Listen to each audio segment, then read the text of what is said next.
Hello everyone. बच्चे, आज हम लोग फाइलम कॉर्डेट डिस्कस कर रहे हैं। ठीक है, इससे पहले हम लोगों ने नॉन कॉर्डेट देखा था, बट सभी बच्चों से रिक्वेस्ट है कि इससे पीछे जितने भी मैंने कंपैरेटिव एनाटॉमी बनाई है, ठीक है, इसको अच्छे से डिस्कस करें। नंबर ऑफ़ 10 फाइलम्स हैं, तो इनको कंपैरेटिवली डिस्कस करना है। यूनिक फीचर सभी फाइलम्स के अपनी अपनी नोटबुक पे लिखने हैं। ठीक है बच्चे, तो इसमें से आप लोग ये वाला जो रहता है, इसके कैरेक्टर्स ये भी अपनी नोटबुक पे लिखेंगे। ठीक है बच्चे, और इंट्रोडक्टरी पार्ट को भी अच्छे से आप लोग रिवाइज़ करके रखेंगे।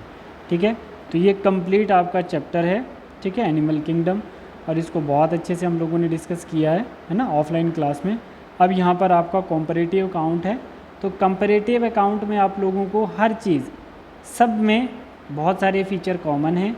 एक साइड आप लोग उसकी कैरेक्टर्स लिखोगे और सबकी एग्जाम्पल बहुत अच्छे से हाईलाइट करके आप रिवाइज़ करोगे। ठीक है बच्चे, तो इसमें आप लोगों को कुछ क्वेश्चंस, मॉडल क्वेश्चंस होंगे, वो नहीं भी कर सकते हो आप लोग, बट इसकी कंपैरेटिव कैरेक्टर आपने करने बोर्ड पॉइंट ऑफ व्यू से और नीट पॉइंट ऑफ व्यू से बहुत इंपॉर्टेंट है। यूनिक फीचर नीट के लिए बहुत इंपॉर्टेंट है, हर एक फाइलम के, और साथ में एग्जाम्पल्स। देखिए, हम लोग यहाँ पे डिस्कस करेंगे बच्चे फाइलम कॉर्डेट्स।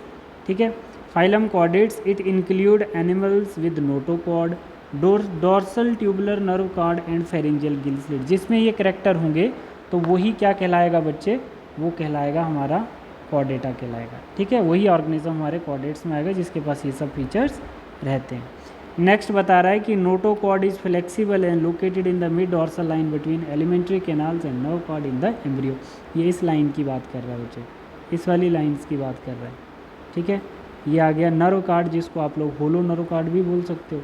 ये क्या है आपका, होलो नर्व कॉर्ड भी है ये। ठीक है, और ये मिड डॉर्सल लाइंस में जो हमारी नोटोकॉर्ड प्रेजेंट होती है। ठीक है, डिफरेंस आपने देखना है कॉर्डेट और नॉन कॉर्डेट का, हमने क्लास में बहुत अच्छे से डिस्कस किया है। Notochord is found in the embryonic stage और इसके केस में एब्सेंट होती है। Central nervous system is dorsal and hollow and single, यहाँ पर वेंट्रल डॉर्सल एंड डबल होता है। ठीक है, ये करेक्टर आपने याद रखने हैं, ये दो करेक्टर। थर्ड फेरिंजियल्स गिल स्लिट कितनी है, 1 2 3 4 5 6 pharyngeal gill slits are present in chordates. Ventral heart present होगा, है ना, और पोस्ट एनल टेल प्रेजेंट होगी। पोस्ट एनल पार्ट या टेल बोलो। ये 5 करेक्टर जिस भी ऑर्गेनिज्म में होंगे उसको हम लोग किस में प्लेस कर देंगे, कॉर्डेट में। ये डायग्राम ज़रूर बनाना, ठीक है बच्चे। और अगर हमारे पास ये करेक्टर जिनमें नहीं होंगे तो वो किस में प्लेस किए जाएंगे, वो नॉन कॉर्डेट में। कॉर्डेट और नॉन कॉर्डेट का डिफरेंस सभी बच्चों को बहुत अच्छे से आना चाहिए बेटा। ठीक है, अब हम लोग देख रहे हैं कि ये जो कॉर्डेटा है इसको हम लोग फर्दर 3 सब फाइलम्स में डिवाइड करते हैं। Phylum Chordata is classified into 3 sub phylum. First आ गया Urochordata, then Cephalochordata and then Vertebrata. बस जितना बता रहा हूँ बस उतना आपने ध्यान में रखना है। यूरोकॉर्डेट में कुछ ऑर्गेनिज्म आएंगे, अब जितने भी ऑर्गेनिज्म हम लोग देखेंगे उनमें नोटोकॉर्ड तो प्रेजेंट होगी ही होगी। अब कुछ ऑर्गेनिज्म में, कुछ फाइलम में नोटोकॉर्ड थोड़ी देर के लिए रहेगी, कुछ में कंप्लीट टाइम के लिए रहेगी। देखो, जैसे यूरोकॉर्डेट को हम ट्यूनिकेट्स भी बोलते हैं, उनमें नोटोकॉर्ड रहती है सिर्फ लार्वल स्टेज पे। Notochord present only in larval tail. Larval tail जैसे टेडपोल हो गया, वो यूरोकॉर्डेटा में आएंगे। Body is covered by test, है ना, थोड़ी देर के लिए नोटोकॉर्ड रहेगी, फिर उसके बाद डिजेनरेट हो जाएगी, वो यूरोकॉर्डेट कहलाएंगे। Body is covered by test, ठीक है, body skin test like skin, जैसे हमारी बॉडी में स्किन होता है वैसे इन ऑर्गेनिजम्स के बाहर टेस्ट होता है, जिसको हम ट्यूनिसेंस भी बोलते हैं। Exclusively marine, hermaphrodite, both the sexes are present in the single body of organisms. Ascidia, Salpa, Doliolum, ये 3 एग्जाम्पल जो हैं ये यूरोकॉर्डेटा में प्लेस की जाती हैं, which is the sub phylum of Chordata. Cephalochordate, notochord from head to tail, है ना, नोटोकॉर्ड हेड से टेल तक प्रेजेंट होगी और persistent throughout their life. पूरी लाइफ में ऑर्गेनिज्म इस नोटोकॉर्ड को अपनी बॉडी पे रखेगा, है ना। फिश लाइक बॉडी होगी, एक्सक्लूसिवली मेराइन होगा, सेक्स सेपरेट होंगे, मेल फीमेल। ब्रांकियोस्टोमा या लेंसलेट बोल सकते हो, एम्फिऑक्सिस बोल सकते हो, ठीक है बच्चे। तो ये ऐसे ऑर्गेनिज्म जो अपनी नोटोकॉर्ड को थ्रू आउट परसिस्ट कर सकते हैं हेड से टेल तक, वो सेफेलोकॉर्डेटा में आएंगे। वर्टिब्रेटा, क्रेनेटा भी बोलते हैं, possess notochord during embryonic period. Notochord is replaced are vertebral column in adult, ठीक है बच्चे। तो ये वाले जो ऑर्गेनिजम्स होते हैं तो ये किस में आएंगे, वर्टिब्रेट में आएंगे, जो अपनी नोटोकॉर्ड को रिप्लेस कर देते हैं किसमें, वर्टिब्रल कॉलम में। हार्ट कहाँ होता है, वेंट्रल, किडनी और पेयर्ड अपेंडेजेस प्रेजेंट होंगे। अब आपने यहाँ पे देखना बच्चे, देखो यहाँ पे अब आप लोग क्या देखोगे, जैसे आपके पास आता है क्लासिफिकेशन ऑफ वर्टिब्रेटा, सिर्फ हम इन तीनों में से वर्टिब्रेटा की ही क्लासिफिकेशंस को डिस्कस करते हैं। देखो जैसे वर्टिब्रेटा की क्लासिफिकेशंस में आप लोगों ने देखना वर्टिब्रेटा, इसके पहले दो डिवीजन गिनेथा और गिनेथोस्टोमा, जिनमें जाज नहीं होंगे वो गिनेथा कहलाएंगे और जिनमें जाज होंगे वो गिनेथोस्टोमा। जाज आप जिन लोग जानते हैं बच्चे, जबड़े को बोला जाता है। तो अब एग्नेथा के पास जालेस फिशिज़ की एक ही क्लास आती है साइक्लोस्टोमेटा, जिसकी दो एग्जांपल हैं, आप लोगों को पता होना चाहिए बच्चे। दो एग्जांपल हैं हमारे पास, एक है हमारे पास मिक्साइन और एक है हमारे पास एक मिक्साइंस है और एक है हमारे पास लेम्प्रे। ठीक है बच्चे, तो अब देखो इसमें हमने देखना है, ये इतना इम्पोर्टेंट भी नहीं है, इसको देख लेंगे इसकी दो एग्जांपल्स क्या हैं। एग्नेथा इम्पॉर्टेंट है, गिनेथोस्टोमा इसकी दो सुपर क्लासेस हैं, एक आती है पाइसिस, दूसरी आती है टेट्रापोडा। पाइसिस में फिन्स होंगी, टेट्रापोडा में लिम्स होंगे, राइट। अब पाइसिस की दो इंपॉर्टेंट क्लासेस है, कॉन्ड्रिक थाइज और ऑस्ट्रिक थाइज, हमने क्लास में पढ़ा है। और टेट्रापोडा की चार इंपॉर्टेंट क्लासेस हैं, एम्फीबियंस, रेप्टाइल्स, एव्स और मैमल्स। बताने की ज़रूरत नहीं है, आप लोग समझते हैं। एम्फीबियंस में फ्रॉग, रेप्टाइलिया में स्नेक, एव्स में बर्ड और मैमलिया में ह्यूमंस। ऑस्ट्रिक थाइज में बोनी फिशेज आएंगी, कॉन्ड्रिक थाइज में कौन सी फिशेज आएंगी बच्चे, कार्टिलेजिनियस फिशेज। और साइक्लोस्टोमेटा में जिनके पास सर्कुलर माउथ होता है, जाज एब्सेंट होते हैं, वो साइक्लोस्टोमा में है। अब एक एक करके बच्चे ये सारी क्लासेस हम लोगों ने डिस्कस करनी है। देखिए नेक्स्ट जैसे हमारे पास आता है साइक्लोस्टोम में, आप लोग सिर्फ इतनी चीज़ का ध्यान रखेंगे, साइक्लोस्टोमेटा में कितने गिल्स होते हैं, विदाउट जाज होती हैं, ठीक है। और यहाँ पर मेराइन्स होती है ना, साइक्लोस्टोम जैसे पेट्रीमाइजाइंस, लेम्प्रे जिसको बोला जाता है, मिक्साइंस जिसको हैगफिश बोलते हैं। तो इसमें मैंने बताया था बच्चे कि जो यहाँ पर मदर का बहुत बड़ा सेक्रीफाइस होता है। मदर जो होती है वो क्या करती है, माइग्रेट करती है स्पानिंग के लिए फ्रेश वाटर में, क्योंकि फ्रेश वाटर में स्पाइनिंग करने के बाद उसकी डेथ हो जाती है और वो जो लार्वा होता है बच्चे, वो दोबारा उसमें एडल्ट होकर मेटामॉर्फोसिस जब हो जाएगी वो रिटर्न हो जाएगा ओशन में, जहाँ पर वाटर कैसा होगा, मेराइन होगा। तो मदर जो थी वो फ्रेश वाटर में सर्वाइव नहीं कर पाई और क्योंकि उसकी डेथ हो गई।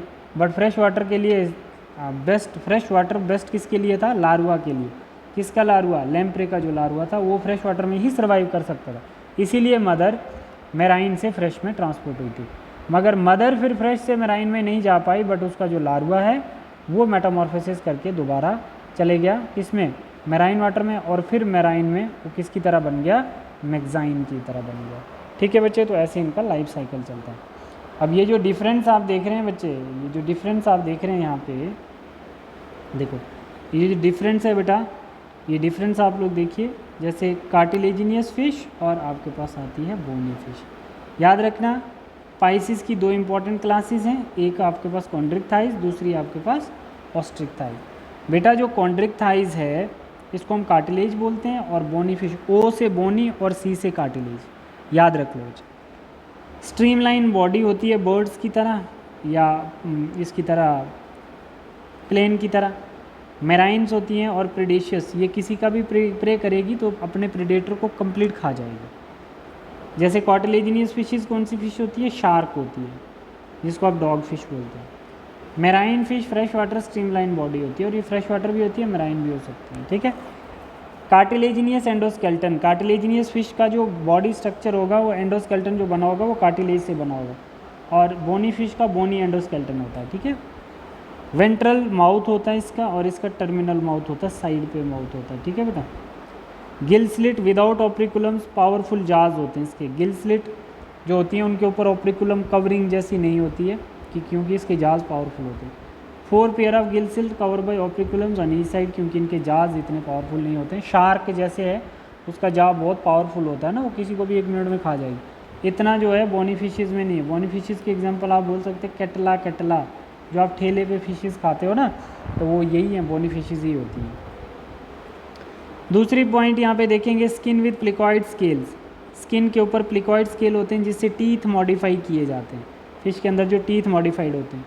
अच्छा, यहाँ पर टीथ मॉडिफिकेशन के लिए साइक्लॉइड और टिनॉइड स्केल होती हैं बोनी फिशेज़ में, ठीक है। एयर ब्लैडर इसमें एब्सेंट होते हैं, मैंने क्लास में भी डिस्कस किया था, और यहाँ पर प्रेजेंट होते हैं। एयर ब्लैडर का काम होता है बॉटम ऑफ सी से क्या सरफेस सब सी पे आने के लिए ब्लैडर का सबसे इम्पोर्टेंट रोल होता है। तो जैसे शार्क आपने देखी वाटर के सरफेस पे ही मूव करती है, क्योंकि उसके पास ब्लैडर नहीं होता। अगर वो एक बार सिंक हो जाएगी, मर जाएगी, ऊपर नहीं आ पाएगी। और जो बोनी फिशेज़ होती हैं उनमें एयर ब्लैडर प्रेजेंट होता है, वो अपनी गैस फिल करके दोबारा बॉटम से टॉप पे आ जाती हैं। ठीक है, तो पाइकिलियोथर्मल कोल्ड ब्लडेड, ये भी कोल्ड ब्लडेड होगा, है ना। होम्योथर्मल और पाइकिलियोथर्मल, होम्योथर्मल जो होता है वो वार्म ब्लडेड होता है और पाइकिलियोथर्मल कोल्ड ब्लडेड।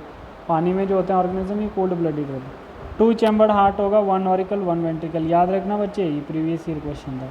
2 चैम्बर्ड हार्ट होगा, 1 वेंट्रिकल 1 ऑरिकल। ठीक है, दोनों में सेम हार्ट होगा, सेम ब्लड होगा।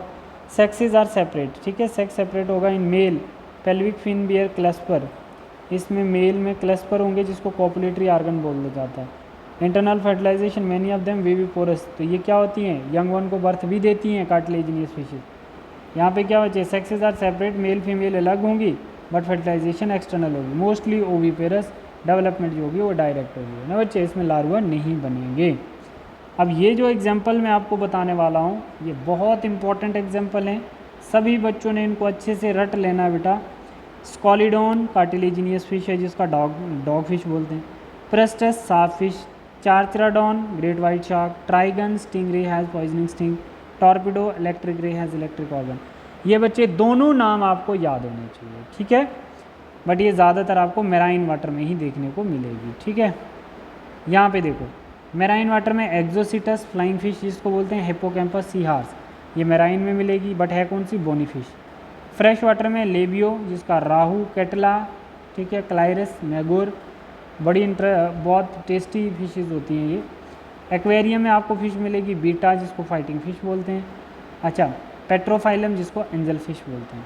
ठीक है बेटा, तो ये आपको एक्वेरियम में मिल सकती है। तो ये थी आप लोगों की इनकी डिफरेंट एग्जाम्पल्स जो आपको याद करनी है।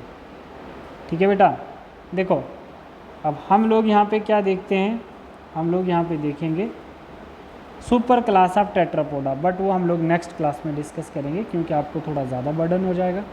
ठीक है बच्चे, तो अब हमने जैसे कितनी क्लासें की आप लोग जानते ही हैं बच्चे, हमने यहाँ से कितनी क्लासेस की, यहाँ से हम लोगों ने 3 क्लासेस की हैं। नंबर 1 जो है हमारे पास साइक्लोस्टोमा हमने पढ़ी है ना, जिसमें पेट्रामाइजिन और हैगफिश देखी, कॉन्ड्रिक थाइस देखी हमने और ऑस्ट्रिक थाइस देखी। 3 क्लासेस हमने देखी। अब बच्चे कल हम देखेंगे, हमारी सुपर क्लास ख़त्म हो गई है और कल हम देखेंगे टेट्रापोडा, एम्फीबियन, रेप्टाइल, एव्स और मैमल्स। कल हम एक क्लास में ये ख़त्म कर देंगे। ठीक है बेटा, तो सभी बच्चों ने इसका डिफरेंस करना है, यूरोकॉर्डेटा, सेफ्लोकॉर्डेटा और क्रेनेटा का। कॉर्डेट के करैक्टर करने हैं, difference between chordate and non chordate करना बच्चे। ठीक है, और इससे पीछे जितना भी आप इसको अपनी अपनी नोटबुक पे फेयर कर देना बच्चे सभी। ठीक है, पूरा चैप्टर आपकी नोटबुक पे ही फेयर होना चाहिए, बस ऐसे ही होना चाहिए जैसे मैंने आपको ये PDF सेंड किया। ठीक है बेटा, तो आपका कोई भी क्वेश्चन नहीं छूटेगा अगर आप लोग इस तरह से करोगे तो। ठीक है बच्चे, थैंक यू।